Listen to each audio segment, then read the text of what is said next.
What is going on, guys? Carter here with Edge Mindset. Thank you for joining me today. We are jumping into a series called What is Going On Inside My Brain? This is the first one. This is the first of the What's Going On Inside My Brain series. It'll probably be the last, but I was hanging out with these two awesome custom knives. We've got the Ernest Emerson Endeavor here, and then we've got a Mick Strider Custom SNG right here as well. And I was kind of thinking about custom knives and all the little details about them and how they're kind of different and how things have changed. And I've talked about a lot of this stuff before in terms of what is a custom knife? What did it used to be? A lot of people have different opinions on what is considered to be kind of a custom knife. But I think these two examples here shed a little bit of light in the fact that there's pros and cons to everything, right? Nothing is straightforward. So let me try to articulate my brain here.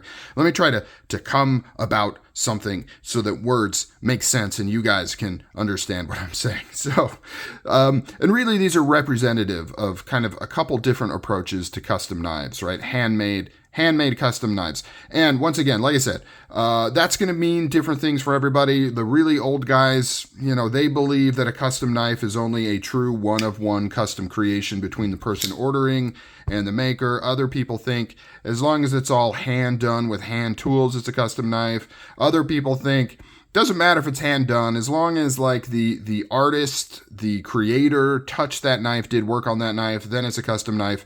Whatever your description is, I'm just kind of considering it all within the custom realm, right? It's not a production knife. So the two main differences I wanted to point out between these knives here is this one, the Emerson, is kind of a more old school type setup, right? So Ernie Emerson built this entire knife. Every piece of this by hand. The bolsters, the scales, the liners, right? And if you take this apart, you're going to see all these parts are numbered so that he knows it goes with this knife. You can't take these scales and put them on a different custom knife. I mean, there's a chance they could fit, right? They're not that unique, but these scales, everything was kind of built to be together, and it was all hand done by Ernest Emerson, right? So he hand cut out all the pieces, finished it, of course, ground the blade, put it together, fitted it, all that stuff. So this is kind of a more traditional, old school custom knife. And that's because Ernest Emerson, love him or hate him, he's a traditionalist, right? He hasn't changed. His production knives are made essentially the same way they've been made for decades, and his custom knives are made the same way that they were made when he first started making knives, right? So he holds true to that, and there's something really cool about knowing that this knife was handled and fitted and worked on by Ernest Emerson. This knife, however, is a little bit of a hybrid, right? So Mick has taken production components, right? This is a production scale. He's taken a production lock side. He's taken probably production blanks of the blade, right? So essentially all the mechanical features of this, the way it goes together, the way it functions, is just like the production knife. But then he takes the blade and he hand grinds it. He does special custom finishes on it. He adds serrations on it, things like that. And of course, he puts his signature on there. Now, you could look at these and say, well, that kind of sucks, right? Mick didn't hand cut out all these scales. It's essentially a production knife with a custom blade. Now, there's different levels too, right? So you can get Strider Customs where finishes on the handle have been done, right? But it's still all starting from production components. Now, you may say, well, that kind of sucks. I want a knife that's completely hand-built from the ground up. All the pieces go together. And I can understand that and I can appreciate that, but there's benefits to a custom like this Strider here. In particular, when you come into servicing and warranty and things like that.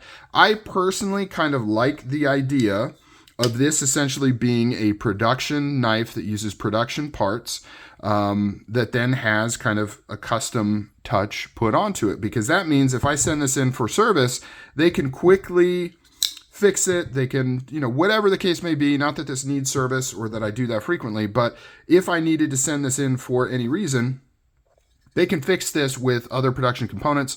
Mick Strider doesn't have to necessarily do it all himself, and they can get this out to me really, really fast. This one, on the other hand, isn't as simple, right? So this goes right to Ernie. It gets in his queue to have it looked at, fixed, adjusted, things like that. If it needs a new component, like a new lock bar, because, I don't know, whatever, the lock is messed up, or if it needs a new whatever, that's all custom stuff. There's no assembly line to say, oh, we need a new lock side. Something went wrong with the lock side. Grab another lock side, fit it, adjust it, whatever needs to happen, put it on this knife, get it back out to the owner. This is essentially like a quasi-custom order if you need to do any work for this. And so as such, there's a long wait period to have custom knives worked on by Ernest Emerson. About 6 to 12 months on average is how long it takes to get something fixed by him. Whereas with Strider, it's a much quicker turnaround. So kind of like I said, it's a give and take, pros and cons, and that's how it is a lot in the knife world. I mean, we talk a lot about the steels, right? How there's not necessarily a one steel that's better than the others. It's a give and take on what you're into. Toughness, edge retention, corrosion resistance. Do you want a jack of all trades, master of none? Do you want something that holds the edge super, super well, but it can rust, but you don't care because you're in the desert? Like, there's lots of things. Now, there's definitely some objectable things where you could say, yeah, outdated steels are just outdated. But for the most part, it's kind of a give and take kind of thing. And the same thing applies with custom knives. On one hand, I really like how this is hand done, hand fitted, handmade in that old school style. But it also makes me a little nervous to really put this thing through its paces, because I think if I ever need any work done on it, it could be a lengthy process. Now, there's other ways to handle that. I think that's outside the scope of this video, but there's plenty of very talented people that can work on custom knives as well. You don't have to send them to the maker. A lot of people can fix things much quicker than sending it to the maker, but if you're trying to keep it like keep the bloodline pure, right? Keep it how it's supposed to be, which is really Ernest should be the only one working on one of his knives, but he's busy. He's got a lot of stuff going on. He's working on a lot of things. He's making custom knives. He's running his production company. He's a father. He's a husband, right? He's living his life as well. And so, sending something into him is potentially a lengthy process. Whereas something like this, which is more, and Strider always kind of has been a user-focused brand, right? They're meant to be used. And so they've kind of developed their company and their ability to service those knives to support that concept of you buy a Strider, you use that thing. And if you run into any problems, you send it in and they take care of it and you get fixed up and you're out the door.